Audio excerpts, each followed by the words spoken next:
Et salut à tous. Aujourd'hui, petite vidéo récapitulatif de mon résultat justement au tournoi d'Angers pour le Sock Chips. Alors, je fais cette vidéo car sur Facebook, on m'a demandé quelques explications et je trouvais ça intéressant de pouvoir vous faire justement une vidéo pour pouvoir partager avec vous ma decklist, avoir aussi votre ressenti et par la suite vous donner une certaine inspiration car moi-même sur ce build, en fait, je me suis inspiré de plusieurs decklists, de plusieurs tops de plusieurs personnes qui montraient un peu leur point de vue sur le jeu et vous expliquer un petit peu aussi les match-up. Donc on va commencer tout de suite. Donc en premier match, je tombe sur Sword Soul, je gagne assez facilement en 2-0. Il a malheureusement brick. Et c'était pas un Sword Soul avec les tennis ou quoi que ce soit, non, c'était vraiment le pur Sword Soul avec plein d'entraves, des choses comme ça, mais il a pas eu beaucoup de chance.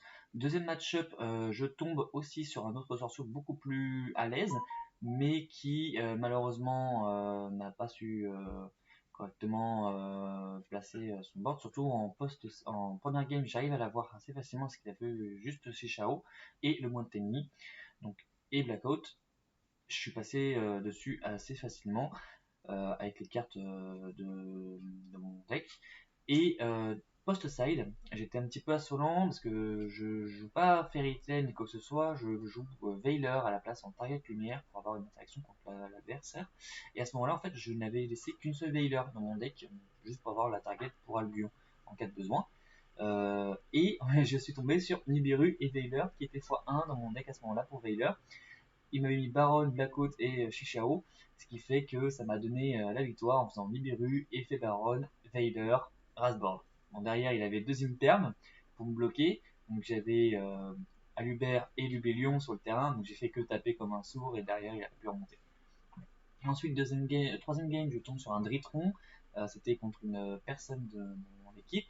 Donc on connaissait nos decklists, hein. Bon, il n'avait pas vu ma dernière modification avec les pots, tout ça, mais voilà. On a juste fait un Pico Judge parce j'avais un gros doute sur un ruling par rapport à Dark Ruler si jamais plus tard j'activais mon effet et que mon monstre était le terrain. Bon, ça a été résolu. Et en dehors de ça, tout s'est très bien passé. J'ai eu du coup 2-1 contre mon ami. Ensuite, quatrième game, je tombe à nouveau sur un Dritron. C'était un Dritron contrôle qui pouvait facilement aller sur l'OTK. Il jouait Access Code et Borel. Il m'a sorti les deux. Bon, bah, super poli, tu connais, voilà. Et à ce moment-là, là, on a fait une draw en fait par rapport au time, tout ça, on était vraiment en égalité, personne n'avait pris de point de vie. Ensuite, game 5, je tombe sur un Edglish Trap qui puisait, avec Sky's Prison. J'ai eu 2-1 contre lui. Donc c'était assez serré, on était vraiment en time, mais ce qui a fait la différence, en fait, c'est ma masquerade qui m'a permis de me sauver. Ensuite, game 6, je tombe sur un SS Mystique. Alors là, le mec, sincèrement, je vous le dis, j'ai failli le baffer, tout simplement. Il me sort une mystique, comme ça, sorti de nulle part. Alors j'avais fait mon football, c'est moi qui avais commencé. Et j'ai juste attendu en fait qu'il me dévoile un peu ses cartes qu'il envoie au cimetière. Donc Lannister, Twin, Zerkanby. J'ai vu ensuite une carte 16, j'ai fait c'est bon, ça SS mystique. Hop, on passe à la prochaine. Je lui ponce. J'ai attendu un petit peu qu'on vide un peu nos cartes pour voir un petit peu ce qu'il jouait. Parce que lui, vu que j'ai commencé T1, bah, il savait déjà ce que je jouais. Donc à partir de là, je n'ai rien pu faire en fait 0-2, il m'a complètement laminé, j'ai pas réussi à sortir mes cartes, j'avais pas de carte d'interaction contre SS en fait en main deck et j'ai pas touché mon side une seule fois. Donc ça fait un petit peu à sens unique. Ensuite, venu l'arrivée des tops, je tombe contre un Marincess en game 1 en top. Ah oui, parce que du coup en fait sur les rondes je suis arrivé 5ème et sur les tops ensuite je suis arrivé 2ème. Donc, game 1 en top, je tombe contre Marincess avec le nouveau support. Je bloque un petit peu avec sa trap, donc je lui conce la première. Parce que quand j'ai vu qu'il jouait le Todd, j'ai laissé un petit peu faire ses combos pour voir. Ok, j'ai conce. Ensuite, game 2, c'était beaucoup plus compliqué pour lui parce que j'avais sorti mon full combo et j'avais des cas d'interaction comme Nibiru, d'ailleurs H qui m'ont été très utiles à ce moment-là et aussi un petit call by. Et à partir de game 3, en fait, il n'a rien pu faire à nouveau. Il m'a laissé commencer. Donc déjà à ce moment-là, bon, bah, t'es cramé, t'as soit une Storm, soit t'as Evenly. Donc j'ai fait un game, un play assez soft, où je vais juste du coup mon Mirror Jade et j'avais laissé ma combo en main avec Markin Red sur le terrain. Donc à partir de là, il ne pouvait pas faire grand chose parce que je savais à quel moment il fallait interrompre, sachant que c'était un Marine 16 avec le nouveau support, qui d'ailleurs ne faut pas du tout sous-estimer, surtout avec la nouvelle Link et le combo Crystal. Ensuite, je tombe sur un Dragon Link Adventure Punk avec la combo rose. Ce fut assez impressionnant et je ne savais pas comment trop m'y prendre contre ce deck, donc je suis un petit peu allé à la volée, j'ai envie de dire, parce que ce deck en fait m'était complètement sorti de la mémoire. Parce que pour moi, Rose était mort avec la banlist. Et j'arrive à la voir en 2-1. Donc la première, j'arrive à lui arracher de peu. La seconde, je lui ai laissé parce que je n'ai pas su, comment dire, en fait, j'ai eu une triplette de super poli en main, donc ça m'avait foutu un petit peu ma main en l'air, mais j'ai pu quand même faire quelques interactions et survivre quelques tours pour voir ce que ça allait donner. Mais malheureusement, ça n'a pas suffi. Et Game 3, il avait fait le full board, mais il s'était un peu bloqué parce que du coup, il pouvait pas faire il pouvait faire que des darks depuis le extra deck et il pouvait faire que des dragons. Donc, il avait déjà Pulusa et il avait en fait le dragon Link 1 LP ou Pisty qui était sur le terrain, donc il pouvait pas faire Mascarena et il pouvait pas faire Romulus vu qu'il était bloqué sur Dark. Donc à ce moment-là en fait j'avais commencé et ça a été ascension de ce niveau-là, surtout qu'il m'a sorti la grosse Link Borderland, mais j'ai su la passer avec la contact fusion de Albaz, Alba Luminanus, donc à partir de là ça a fait un rasboard et c'est parti. Ensuite, je suis tombé contre le premier, donc évidemment, il jouait aussi Branded d'Espia, mais une version un peu différente, un peu plus contrôle, j'ai envie de dire, parce qu'il jouait Mercourier, la combo avec Allure, tout ça. Moi, je ne jouais pas ce combo-là, ça ne me plaisait pas de jouer ce combo-là sur mon deck Branded d'Espia. Et ça a été une victoire de sa part. Il est du coup, résultat, j'étais en 1-2, donc ça fait que je suis arrivé deuxième à l'issue des tops et cinquième à l'issue des rondes à ce niveau-là. Et par rapport à mes effectifs, du coup, je vais vous la présenter, vous expliquer un peu les particularités et vous expliquer quelques combos. Donc à partir de là, moi, comme tout le monde en fait, je jouais 3 Alubert pour pouvoir tuto n'importe quelle carte. C'est l'un des meilleurs starters du deck. Sur ça, il n'y a rien à dire. 3 tragédies. Pareil, je maximise en fait tous mes ratios en x3 quand je le peux, quand vraiment il y a la possibilité de le faire. Surtout par rapport par exemple à Peau des Désirs que je joue à la place de Allure. Je joue aussi un Dramaturge qui est très très fort dans la méta actuelle parce que du coup ça fait une négative supplémentaire. Et aussi l'autre petite particularité dans mon deck, c'est que je ne joue pas un ad, mais je joue 2 ads en fait, 2 ads tout simplement pour si jamais j'ai pas l'Angel Patchwork et que je n'ai qu'un seul add que je peux utiliser, et ben je sais que derrière j'ai pas besoin de me faire chier à le recycler, je peux très bien aller en tuto un autre pour faire 2 fois add tout simplement en late game aussi, c'est très très important. Et aussi pour maximiser mes chances de l'avoir en main de départ, pour pouvoir tuto justement en dramaturge avec tragédie s'il le faut, pour pouvoir ensuite faire un énorme chaîne bloc, imaginons chimère chaîne 1, dramaturge chaîne 2, add chaîne 3 et dramaturge chaîne 4, tout ça à la suite. Sachant que c'est dramaturge le dernier, il peut répondre que à dramaturge. Et si jamais il a une carte comme une perme, il fait une perme sur mon gardien, mais c'est pas ça qui va changer quoi que ce soit, évidemment. Donc voilà. Donc ça c'est toutes les cartes d'Espia que je joue, donc je joue 9 cartes d'Espia en monstre. Ensuite sur le côté Albaz c'est très simple, je joue que 2 Albaz le déchu. Beaucoup en jouent 3, moi j'ai préféré en jouer 2 par rapport à mes ratios car je joue à 45 que je n'avais pas précisé. Donc 45 c'est une déclisse assez conséquente, je joue beaucoup de cartes maximisées x3 qui me semble vraiment essentiel à avoir dans cette méta actuelle, sachant que la future méta va changer et seront aussi jouées dans cette méta. Donc pour moi, c'est pas essentiel d'en jouer 3, c'est plus une brique qu'autre chose. Moi, en fait, je veux vraiment faire en sorte que soit ça soit moi qui décide de le spé avec les monstres extradés comme Titaniclad ou Quaretis, soit de l'envoyer par moi-même avec Fusion Branded et de le recycler. Je veux absolument le maximiser le plus possible dans le deck. Je joue aussi du coup l'engine Patchwork, donc les 3 Edge, les 2 Poly et les 3 Patchwork pouvoir. tout simplement. Donc à partir de là, en fait, il n'y a rien à dire, c'est vraiment l'un des meilleurs engines à jouer dans ce deck. J'ai testé avec l'engine Dogma, j'ai testé avec aussi quelques autres possibilités avec Libromancien, si ça pouvait faire un petit truc. Vraiment, c'est vraiment Edge le plus fort, ça, il n'y a pas photo, parce que quand on a Add et Patch, ça fait vraiment quelque chose d'assez conséquent. Ça me permet d'avoir Masquerade en T1 et de pouvoir ressortir le Mirror Jade. C'est vraiment quelque chose de très très fort. En Untrap, je joue 2 H et 2 Veiler. Alors c'est très peu pour une decklist à 45, mais ça a aussi été très raisonnable parce qu'en fait l'Untrap, j'ai un peu cette phobie de me dire si j'en ai trop, je suis sûr de les avoir en main et de peut-être en avoir trop en main. Mais là, ça m'a pas du tout bloqué. J'ai pu avoir les cartes quand il fallait. Sur le decklist à 45, c'est plutôt conséquent. C'est plutôt une chance que j'ai eue. Mais pas du tout déçu. J'ai toujours préféré jouer mes ratios d'un-trap x2. Et aussi en demandant un petit peu conseil. Si, par exemple, H, fallait peut-être la jouer x3. On me disait, ouais, vas-y, joue la x3. Un autre me disait, non, franchement, est-ce que c'est vraiment utile? Moi, du coup, à la fin, j'écoutais plus personne. J'ai fait écouter x2. Voilà. En carte marquée, je joue du coup 3 Branded Opening, c'est l'une des meilleures cartes du deck, hein. C'est l'un des meilleurs starters, surtout quand la tragédie ou Edge en main, c'est vraiment quelque chose de très très fort. J'aime beaucoup cette carte qui permet d'aller tuto ou de spé justement le Despia et de pouvoir protéger un monstre fusion parce qu'elle est assez essentielle dans une combo assez à part de ma decklist parce que je joue en fait un centre fusion avec qui permet de protéger du coup le monstre en question à la fin du tour par l'effet d'inertion d'un centre fusion qui ne se déclare pas à la mi-phase. On reste surtout dans l'optique avec 3 Marking Red.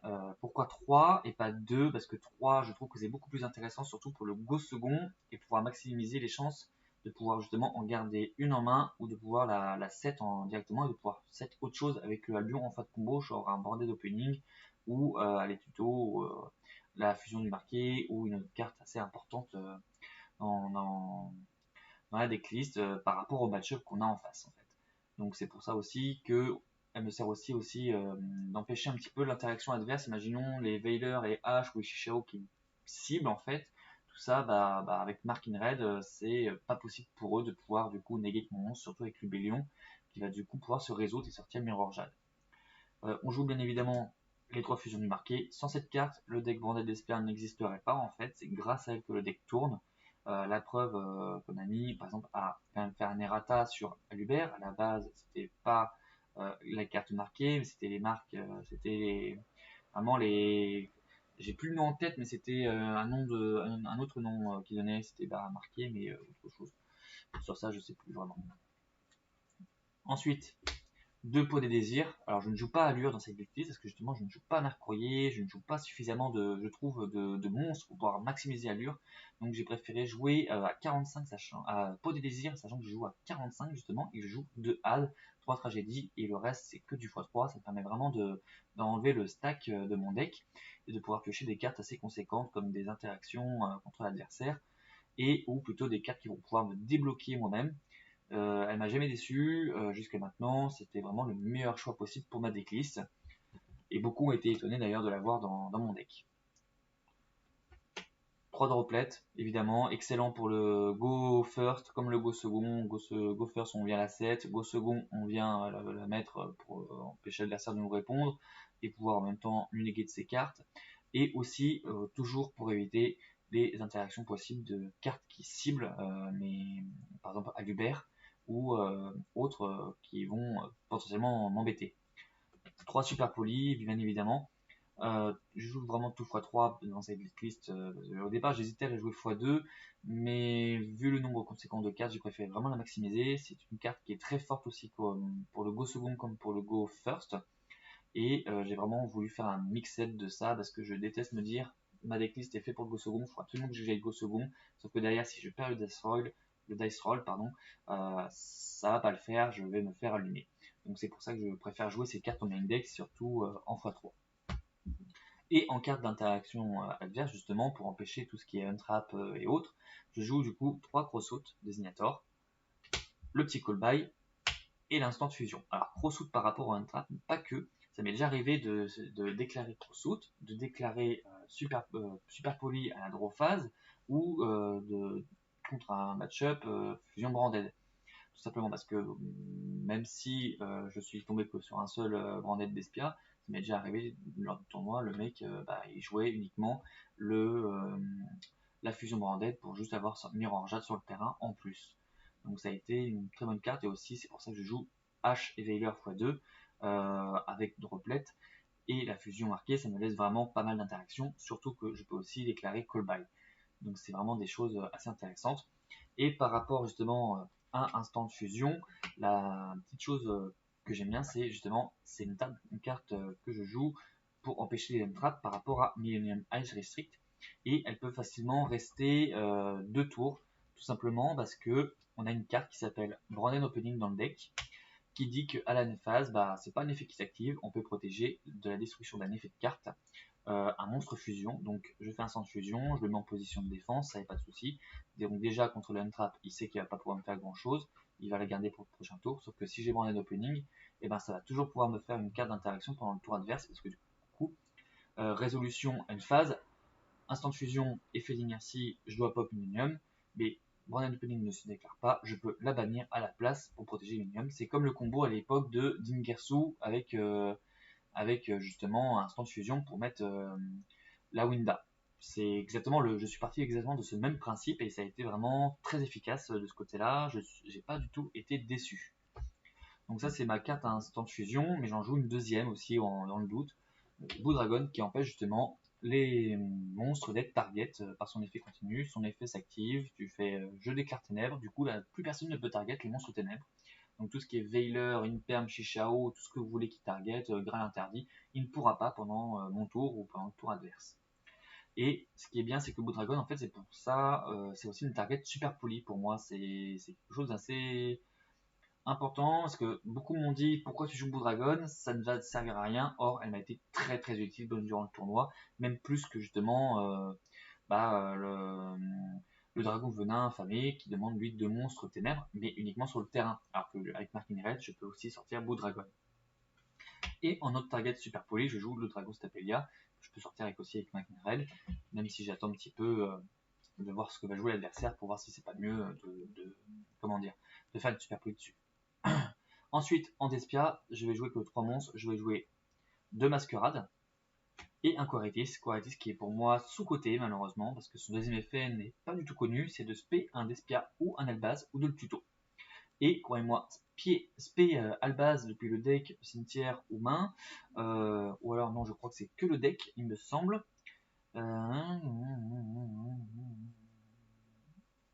Oui, c'est que le deck. Pouvoir faire une fusion à la fin du tour, imaginons, ou pendant le tour adverse, ça lui oblige en fait de faire une interaction qui n'était pas prévue.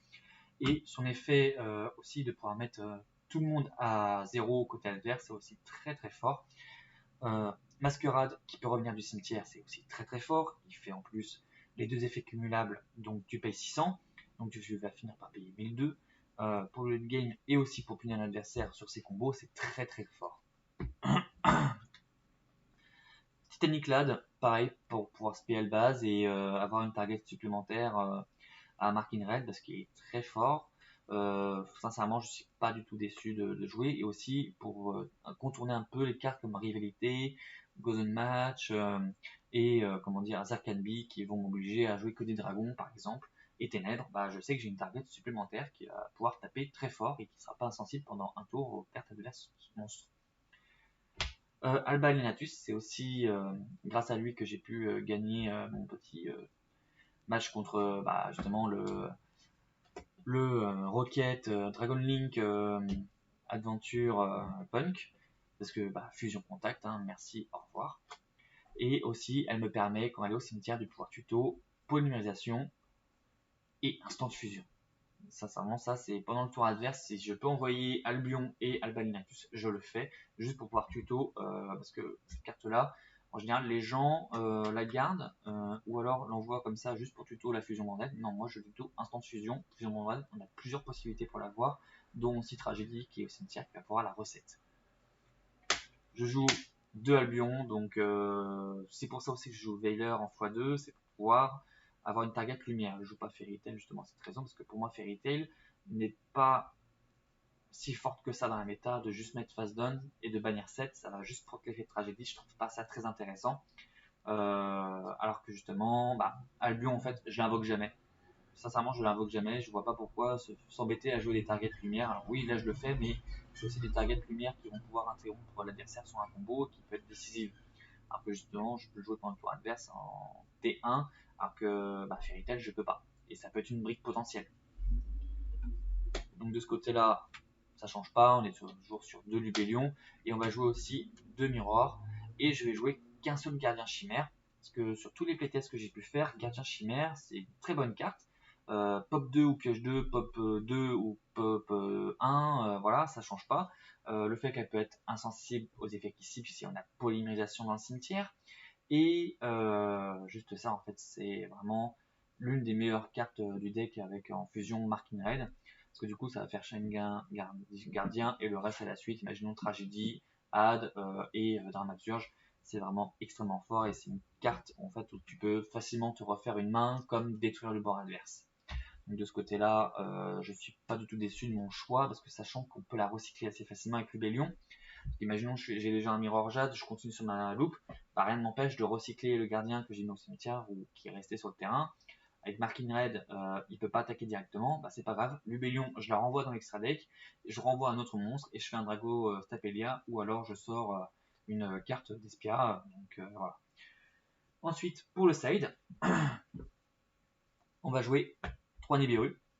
Ça change pas, ça m'a été vraiment très très utile, surtout sur le match-up contre Sword Soul où j'étais un peu, comment dire, indécis. J'ai gardé une Veiler pour la target lumière et bah, il avait fait Baron plus Shishao Blackout.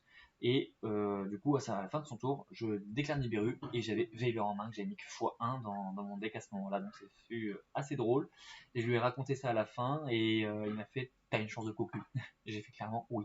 Sinon là je passais pas. Si j'avais pas le meilleur combo qui est Nibiru, Veiler, ça n'aurait pas passé. De Dicro aussi, bah pour aussi. En fait, ça c'est aussi des targets à crossfoot, donc c'est pas négligeable. Donc vraiment j'ai cherché le plus synergique possible combinaison dans ma decklist. Et Didicro, c'est à la fois une target ténèbres très efficace, mais aussi une interruption contre les decks adverses très très forte. Donc ça c'est les seuls monstres que je joue en side. Après ça va être des magies pièges, donc je vais jouer 3 Arcane Bee, parce que au final je joue des dragons, des wyrms, des démons, des fées, tout ce que vous voulez, des magiciens, des zombies. Donc je suis pas du tout infecté par rapport à Zarkanbi. À aucun moment je me suis retrouvé bloqué et si je l'ai mis en set c'est justement pour bloquer les cartes qui peuvent m'embêter comme SS, comme parce que du coup il va rester bloqué sur guerrier, machine, il pourra pas faire d'autres machines et surtout par rapport à Flunderies parce que si j'active Zarkanbi il ne pourra plus jouer, c'est comme dire monde zombie. Alors, au départ, je jouais Monde Zombie avec Banshee, mais c'était pas assez fort dans la méta actuelle sur ce qui avait été joué. Donc, j'ai préféré jouer TCB. Ensuite, on va jouer 3 Twins. Très très fortes, hein. Ça peut proc en plus l'effet de Edge. Ça ne va pas proc par contre l'effet de Tragédie, mais très très utile, surtout dans les match-up où il y a beaucoup de cartes, même pour forcer les interactions ennemies. C'est vraiment une carte vraiment insane. Avec le petit Harpy Fuster que j'ai top une seule fois d'ailleurs. Une seule fois, je l'ai eu et c'était contre les Sesame Mystique, mais elle ne m'a pas servi du tout, malheureusement. Et Dark Ruler No More. Alors, Dark Ruler No More, ça a été une grosse question pour moi. Est-ce que je la joue, est-ce que je la joue pas? Du coup, j'ai pris la décision de la jouer et j'ai été un petit peu déçu. J'aurais préféré plutôt un jugement, une 3 in perm pour une meilleure interaction parce qu'au final, c'est bien de se dire ok je bloque l'interruption, je bloque ça, mais rien ne garantit qu'on va pouvoir aller en go first comme en go second. Ça donne trop d'informations à l'adversaire si on la joue, par exemple tu vas go second, ça donne trop de. Alors je l'ai quand même joué parce que c'est une excellente carte qui peut donner une game, mais j'aurais préféré peut-être jouer autre chose parce que du coup sur tous mes match-up elle m'a été complètement inutile. Donc ça a été ma decklist et mon récapitulatif du tournoi d'Angers Championships OTS. Pas du tout déçu, bon, 1h30 de route, mais on avait la bonne humeur, le stock de Monster et de café, et on a vraiment passé une excellente journée. Bon, on était un petit peu serré, il faisait très très chaud ce jour-là, qui plus est, il faisait 35 degrés. Heureusement, La boutique avait mis la climatisation ainsi que les ventilateurs, donc c'était vraiment un super moment. Sur ce,